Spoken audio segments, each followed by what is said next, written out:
नमस्कार। अ, मैं अनुराग सक्सेना आप सभी का स्वागत करता हूँ। हमारे साथ आज हैं रचना जी, तो माइंड आर्किटेक्ट हैं और UNESCO licensed expressive art therapist हैं और इनर लीडरशिप मेंटर हैं, ऑथर हैं और थॉट लीडर हैं। अ, बाकी मैं स्वागत करता हूँ रचना मैम का, आप हमारे मंच पे आए और आपकी 2 पुस्तकें हमारे साथ द रूट्स और the Kapil the college crush lasting impact हमारे साथ है। एक बार आप दिखा दीजिए सभी हमारे दर्शकों को अपनी दोनों पुस्तकें, द रूट्स और द कॉलेज क्रश। सबसे पहले मैं जानना चाहूँगा मैम, आप अपने बारे में बताइए, थोड़ा लोग समझ सकें कि आप क्या हैं और आपने 2 पुस्तकें लिखी, किस परिस्थिति में लिखी, उद्देश्य से लिखी, जी, please like to know please. First of all Anurag ji, thank you for inviting me for this author podcast show. सबसे पहले मैं आपका धन्यवाद करती हूँ। और दूसरा, मैं अपनी ऑडियंस को हेलो कहना चाहूंगी यहाँ आज वर्ल्ड बुक फेयर मंथ से अनुराग जी के साथ। मैं एक साइकोलॉजिस्ट दिल्ली से, I am a psychologist, inner leadership mentor, UNESCO licensed expressive art therapist and author of 3 Amazon bestsellers. Also, I'm a self-love and breakup recovery coach. मेरा ये जर्नी 6 years लॉन्ग है। मुझे इस प्रोफेशन में 6 साल अब हो गए हैं। 8 मार्च को 26 को मैं 6 years कंप्लीट कर रही हूँ। और इससे पहले मैं एक सेंट्रल गवर्नमेंट एम्प्लॉय थी, पीजीटी कॉमर्स। मेरी जॉब बाहर थी, मैंने जॉब छोड़ दिया। एक डेकेड मैंने सर्व किया, उसके बाद मैंने जॉब छोड़ दिया। और मुझे लगा कि मेरा कुछ पैशन है जो कभी अभी फुलफिल नहीं हुआ है। और उसकी सर्च में मैंने थोड़ा-सा एक्सप्लोर किया कि मैं क्या नया कर सकती हूँ, कैसे लोगों को हेल्प कर सकती हूँ, और ये शायद मेरी एक इनर कॉलिंग भी थी। और मैंने थोड़ा एक्सप्लोर किया कि ऑनलाइन मैं कैसे अपना वर्क सेटअप कर सकती हूँ, कैसे लोगों की हेल्प कर सकती हूँ। और साइकोलॉजी में हमेशा से मेरा इंटरेस्ट रहा था, उसको मैंने आगे as a profession follow up किया। मैंने आगे पढ़ाई की और अब मैं 6 इयर्स मुझे कंप्लीट होने जा रहे हैं। इन बुक्स को लिखने से पहले पीछे मेरा सबसे बड़ा उद्देश्य जो है, as a psychologist and as a human being and as a previous teacher also, कि जितने भी साइकोलॉजिकल डिसऑर्डर्स हैं वो 60 to 70% रिलेशनशिप्स के अराउंड है। जिस तरह के क्लाइंटेल मैंने डील किए, जिस तरह के रिलेशनशिप निश, इमोशनल इंटेलिजेंस निश में मैंने काम किया, लोगों की हेल्प की और लोगों को सुना। 500 फ्री काउंसलिंग मैंने पेंडेमिक के दौरान लोगों को दी, वहाँ से मेरे पास रेगुलर क्लाइंट्स भी बने। उन 500 प्रॉब्लम्स को सुनने के बाद मुझे लगा कि ज़्यादातर प्रॉब्लम्स रिलेशनशिप के अराउंड है। वहाँ से मुझे लोग मुझसे मिलने लगे, जुलने लगे और उन्होंने कहा कि हम आपके ब्लॉग्स को पढ़ना चाहते हैं, आपके राइटअप्स को पढ़ना चाहते हैं। पहले मैंने ब्लॉग स्टार्ट किए और वहीं से मुझे इंस्पिरेशन मिली कि कुछ और लिखा जाए। वहाँ से मैंने अपनी फर्स्ट बुक 2023 में पब्लिश की, जो कि ई-बुक अमेज़न बेस्ट सेलर रही, इमोशनल इंटीमेसी। उसके बाद मैंने रिलेशनशिप्स के ही दूसरे एरिया को टच किया, जिसमें मैंने इंडिविजुअल्स और कपल्स दोनों के ही जो रिलेशनशिप्स के चैलेंजेस हैं, उनको कवर किया इस बुक में। इसमें this is not just a theory, this also includes a lot of practical psychological deep insights. And उसके साथ-साथ इसमें मैंने थ्योरेटिकल इनपुट्स भी दिए हैं कि कैसे आगे चीज़ों को रिज़ॉल्व किया जा सकता है। तो ये अपने आप में सेल्फ हेल्प बुक्स हैं। उसके ये बुक भी अमेज़न बेस्ट सेलर रही 2 कैटेगरीज़ में। इसके बाद मैं आगे बढ़ी उसमें और एक और डायमेंशन इसमें मैंने एक्सप्लोर किया, जहाँ पर कि आज के टाइम में एक लव, एक फर्स्ट क्रश सभी का शायद होता है। 99.9% लोगों का, सभी का होता है। और कहीं न कहीं लोग आजकल डिस्कनेक्ट तो फर्स्ट और सेकंड थर्ड भी हो जाता है। थर्ड भी हो जाता है, लेकिन कहते हैं कि लोग पहला प्यार नहीं भूलते, और वो शायद सच है। लोग जो पहला प्यार नहीं भूलते। हमारी जनरेशन जो कनेक्ट कर पाती है, शायद इत्तेफाक रखते होंगे लोग इस बात से कि सभी का फर्स्ट क्रश वो स्कूल टीचर्स होते हैं। बहुत हद तक स्कूल टीचर्स होते हैं आज के टाइम में, लेकिन जहाँ तक मुझे लगता है कि मैं जिस जनरेशन से बिलॉन्ग करती हूँ, वहाँ पर स्कूल क्रश टीचर्स के साथ नहीं था। वहाँ पर फाउंडेशन स्ट्रॉन्ग थी। उसके बाद नेक्स्ट जनरेशन में, जेनज़ीज़ में, वो चीज़ें थोड़ा-सा ओपन अप हो गई। और शायद ये सोशल मीडिया का भी प्रभाव है, शायद ये मोबाइल्स का भी है, और जो बच्चों को एडवांस नॉलेज मिल गई है उसका भी है। लेकिन कहीं न कहीं इन चीज़ों से फर्स्ट एक्स तो फर्स्ट पर्सन जिसके साथ आपका क्रश हुआ वो तो सामने आ ही गया, लेकिन वहां पर उसी के साथ साथ आपके मेंटल इमोशनल रिलेशनशिप डिसऑर्डर्स भी क्रिएट हो गए अगर आपने वहां एक्सप्रेस नहीं किया, अगर आपको वहां से पॉजिटिव रिस्पांस नहीं मिला, अगर वो वन साइडेड था, अगर वहां पे एक साइकोलॉजिकल पीसफुल क्लोजर नहीं था, तो वो एक फर्स्ट लव, एक फर्स्ट क्रश जो है वो एक इमोशनल क्योस, एक रिलेशनशिप पैटर्न क्रिएट करता है जो पूरी लाइफ अफेक्ट करता है। वहां उस चीज को मैंने बहुत डीपली एक्सप्लोर किया एज अ साइकोलॉजिस्ट, और उसी के ऊपर मैंने अपना थर्ड बुक कॉलेज क्रश को लिखा, जिसमें कि एक स्टोरी वीविंग के थ्रू मैंने समझाया है कि कैसे फर्स्ट लव आपके फर्स्ट इमोशनल और रिलेशनशिप पैटर्न को बना देता है, और उसको आप सबकॉन्शियसली एक बिलीफ सिस्टम में कैरी हो जाता है, कन्वर्ट हो जाता है, और वहां से वो पूरी लाइफ हमारे साथ जुड़ा रहता है और बना रहता है। ये एक्चुअली जो आप बात कह रहे हैं ना, ये एक्चुअली शादीशुदा ज़िंदगी के लिए भी अप्लाई होता है। बिल्कुल। कई बार जो महिलाएँ होती हैं जिनकी शादी होती है और प्रथम जो फर्स्ट हस्बैंड होता है, शायद उसके साथ रहने के बाद या जो भी एक्सपीरियंसेस मिलते हैं, उस लेडी के साथ लाइफ लॉन्ग रहता है। बिल्कुल। या फिर जैसे उसके पेरेंटल जो होता है, जैसे अपब्रिंगिंग अपब्रिंगिंग होती है, उस समय पे जो एक्सपीरियंस उसको जो होता है, वो शायद इतना इम्पैक्ट करता है कि फिर जब उसकी मैरिज होती है और वो उसको भी कैरी करती है मैरिड लाइफ में भी, वो बिल्कुल बिल्कुल बिल्कुल मैरिज भी खराब हो जाती है, टेंशन हो बिल्कुल जाते हैं। तो ये चीज़ें बहुत इम्पोर्टेंट होती हैं। बिल्कुल। और ये यहीं पर हम ये चीजें बोल रहे हैं, और इसी चीज को मैंने दोनों ही बुक्स में कहीं ना कहीं डिस्कस किया है कि हमारी जो अपब्रिंगिंग है और जो हमारा पेरेंट्स के साथ बॉन्डिंग है, रिलेशनशिप स्टाइल है, अटैचमेंट स्टाइल है, वो इंसान का पहला पैटर्न होता है। जी, जी। अगर पेरेंट्स के रिलेशनशिप अच्छे रहे हैं और बच्चे ने उसको देखा है, तो वो उसको लगता है मैरिजेस सक्सेसफुल हैं। अगर उसने देखा है पेरेंट्स को हमेशा झगड़ा करते हुए, चाहे प्यार था लेकिन बच्चे ने हमेशा झगड़ा करते हुए देखा है, उसको यही लगता है कि रिलेशनशिप्स सक्सेसफुल नहीं होते, और कहीं ना कहीं सबकॉन्शियसली वो अपने रिलेशनशिप में भी उस पैटर्न को कहीं ना कहीं देख लेता है और वो अपने आप ऑटोमेटिकली आ जाता है। तो ये चीजें भी एक साइकोलॉजिकल डिसऑर्डर्स का ही पार्ट है, हमारे बिलीफ सिस्टम का भी पार्ट है। और क्यों? इसका सीधा सीधा रीजन यही है कि जो चीज हम रिपीटेडली देख रहे हैं और सुन रहे हैं, हम उसको सच मान लेते हैं, सही बात। और जब हमने उसको सच मान लिया, वो हमारा एक बिलीफ सिस्टम बन जाता है कि अगर ऐसा होता है तो ऐसा होता है।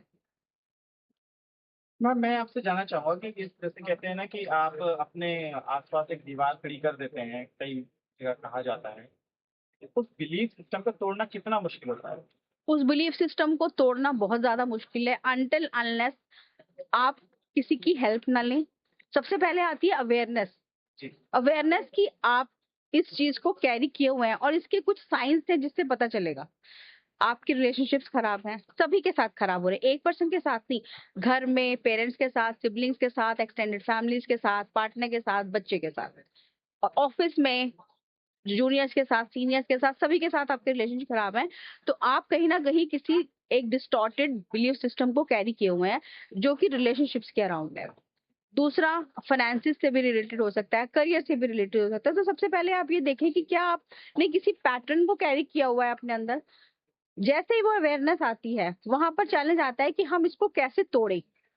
उस तोड़ने के लिए सबसे पहले तो आप सोशल मीडिया पर जा सकते हैं, जहां से आपको एजुकेटेड और अनएजुकेटेड दोनों ही लोगों से इन्फॉर्मेशन मिलेगी। तो आपको यहाँ पर थोड़ा फिल्टर करना पड़ेगा कि अगर आप कोई सही इन्फॉर्मेशन ले रहे हैं तो किसी एजुकेटेड ऐसे पर्सन से ले रहे हैं जिसको उस चीज की समझ है, जिसको उस चीज की नॉलेज है।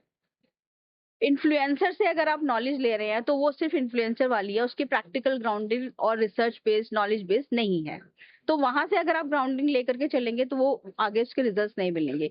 दूसरा, अगर आप किसी प्रोफेशनल की हेल्प ले रहे हैं, आप किसी साइकोलॉजिकल हेल्प ले रहे हैं, आप साइकियाट्रिस्ट के पास जा रहे हैं, वहां पर भी आप इस चीज को देखें, और अवेयरनेस और पहला स्टेप अपने ऊपर उठाना बहुत जरूरी है। बिलीफ सिस्टम तोड़ना मुश्किल है लेकिन नामुमकिन नहीं है। सबकॉन्शियस माइंड की ब्यूटी यही है कि हम उसको ट्रेन, अनट्रेन और रीट्रेन कर सकते हैं। अगर आपने कुछ सीखा है, कुछ एक्टिविटीज के थ्रू उसको खत्म किया जाएगा और नई एक्टिविटीज के थ्रू नया बिलीफ सिस्टम बनाया जाएगा। इसमें कितना समय लगता है मतलब एक बिलीफ देखिए, सिस्टम को तोड़ने में? और मतलब कोई इंसान कितना इम्पैक्ट है उसको अपने उसकी बिलीफ से इसकी मतलब आपका कोई पैरामीटर होता है इसको गेज करने का कि कोई कितना मतलब कितना इफेक्टेड है या इम्पैक्टेड देखिए, है? हम ये कहते हैं कि 1 से 3 साल लग जाते हैं, डिपेंडिंग अपॉन कि आपने कितना कंसिस्टेंटली डेली बेसिस पर उसके ऊपर काम किया है। और जब मैं डेली बेसिस की बात कर रही हूँ तो मैं 5 डेज आउट ऑफ 7 डेज की बात कर रही हूँ। That is a regularity. आपको 2 दिन अलाउड है ब्रेक लेना, 2 से ज्यादा दिन अलाउड नहीं है। ठीक है? आपने कोई भी नई हैबिट 11 दिनों में बन जाती है, 21 दिन में स्ट्रेंथन हो जाती है, 90 दिनों में फाइनल हो जाती है कि आपको वो करना ही है। आप फॉर एग्जाम्पल अगर आप शाम को 4 बजे चाय पीना शुरू करते हैं और 11 दिन तक पीजिए, 12वें दिन आपकी बॉडी अपने आप क्रेव करेगी कि मुझे 4 बजे चाय पीनी है। ठीक है? वो आपने एक हैबिट बना ली। इसी तरह से इस हैबिट को ब्रेक भी करना है, 4 बजे चाय नहीं पीनी, 6 बजे पीनी है या 3 बजे पीनी है। तो इस तरह से हम अपने आप को सेल्फ चैलेंजेस देते हैं। ये हेल्प आपको एक किसी भी प्रोफेशनल काउंसलर के थ्रू मिल जाएगी, लेकिन काम तो आपको ही करना है।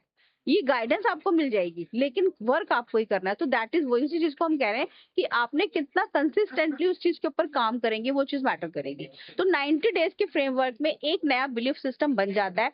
उसके बाद रेगुलर बेसिस पर आपको उस पर काम करते रहना है।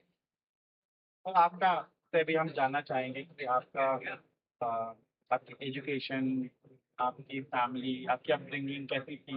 मैं दिल्ली से ही हूँ, born and brought up in Delhi only. 1947 से पहले का हमारा पुराना घर है, जो कि मेरे अपने ग्रेट ग्रैंडफादर के हाथों का ही बना हुआ है। मेरी सारी एजुकेशन दिल्ली से ही है। मैं Shri Ram college of commerce से पढ़ी हुई, कॉमर्स मैंने वहां से पढ़ी। उसके बाद बीएड की मैंने आईपी यूनिवर्सिटी से। उसके बाद मेरी मैरिज हो गई, तो मेरा करियर ब्रेक रहा। तो मेरा करियर थोड़ा सा लेट स्टार्ट हुआ। उसके बाद मेरे दोनों बच्चों के बाद ये ऐसे ही होता है, कि ब्रेक आता है। ब्रेक आया। उसके बाद मतलब कई लेडीज क्या होता है कि वो खड़ी हो जाती हैं, और स्ट्रेंथ मिल जाती है। कई बार वो स्ट्रेंथ उनकी फैमिली से नहीं मिल कई बार हेल्प मिलती है, सेल्फ मिलती है, लेकिन जो मोस्टली देखा जाता है कि वो नहीं करता। नहीं हो पाती हैं। बहुत मुश्किल होता है, क्योंकि एक बारी वो जोन में चली जाती हैं कि वो फैमिली और बच्चों के साथ ही रह जाती हैं, तो वो एक अपने एक दूसरे अस्तित्व को निछावर कर देती हैं। मेरी अपनी मदर की स्टोरी है कि मैरिज से पहले शी वाज अ टीचर, तो टीचिंग लाइक वेल, और मैरिज तक भी उन्होंने पढ़ाया, और मैरिज के बाद भी वो पढ़ा रही थी काफी सालों तक। और उनकी फिर उनकी लाइफ में एक बड़ा अच्छा वो आया था अपॉर्चुनिटी कि she got a job in army school. Army school हमारे देश का बहुत अच्छा था। बहुत अच्छे रेप्यूटेड स्कूल्स हैं। स्कूलिंग वहीं से थी, आर्मी से। बट फादर ने कुछ उनको सपोर्ट नहीं किया, और फादर का रिटायरमेंट हुआ तो वो तो हम शिफ्ट हुए साथ पे करेंगे। फिर पापा ने बोला कि नहीं, उसको इम्पोर्टेंस नहीं थी, बोला कि मैं तो दोबारा भी मिलता है। फिर वो दोबारा कभी नहीं वो आया, दोबारा कभी नहीं उसके बाद आता। से उन्होंने कभी टीचिंग ये हो जाती, ये हुआ। वो इतना इन्वॉल्व हो गई। हाँ, वो फैमिली को ही अपनी आज भी रिग्रेट करती है कि अगर मैंने वो कंटिन्यू किया होता तो मैं भी आज अर्न कर रही होती वेल, और मैं अपनी डिसीजन खुद ले पाती। बिल्कुल। तो ये जो एक बहुत बड़ा वो रहता है।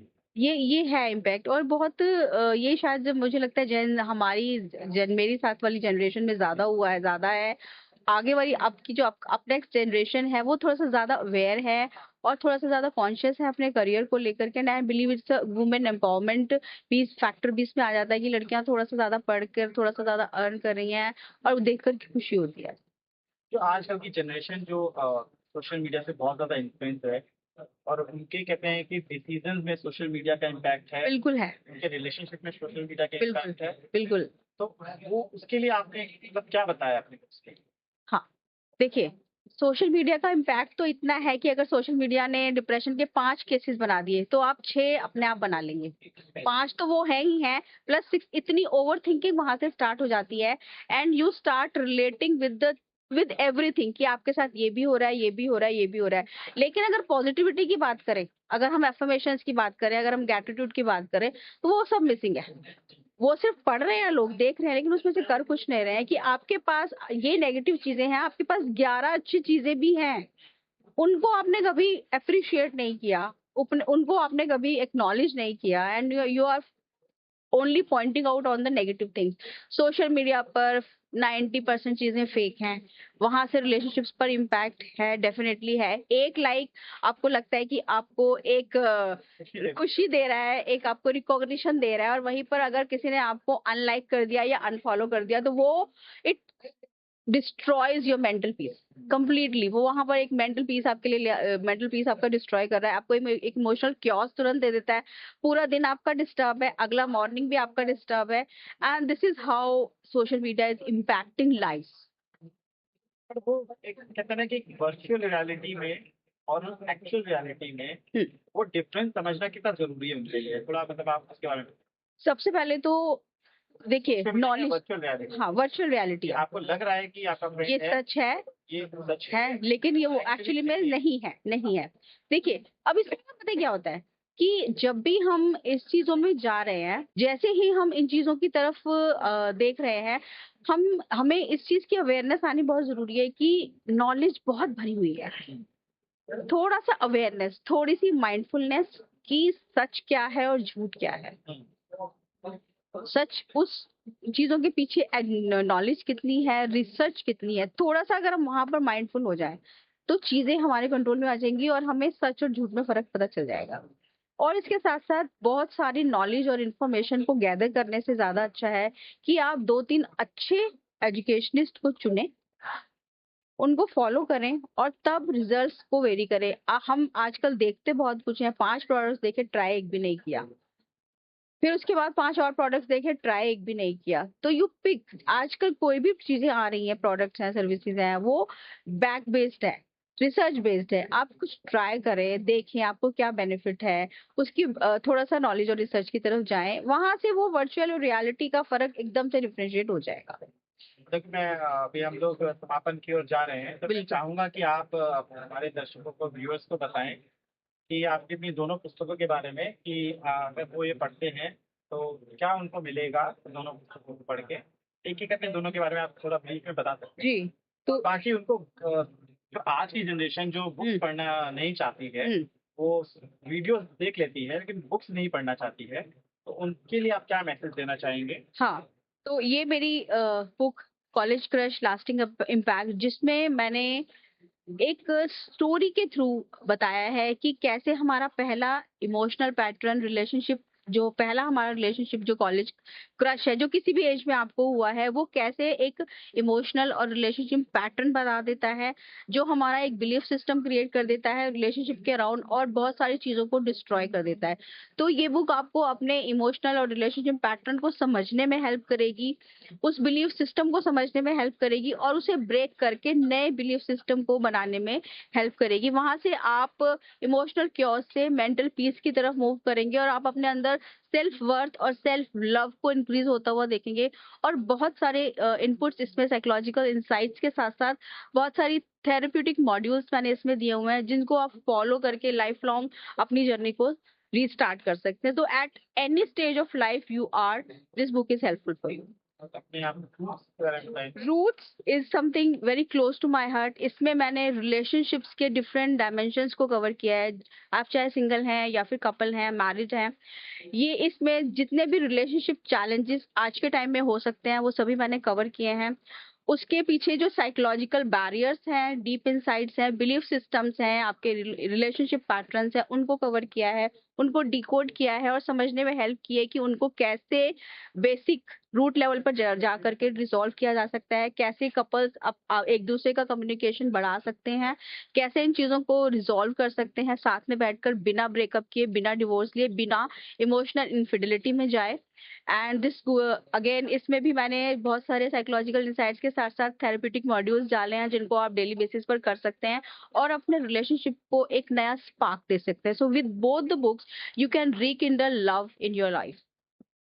Thank you so much ma'am, आपने समय दिया हमारे मंच पे और आपकी पुस्तकें हमारे मंच पे रखी हुई हैं। We wish you lot of success and आपकी बुक्स को बहुत सफलता प्राप्त हो। Thank you, Anurag. Thank you. Thank you, Anurag. Thank you so much.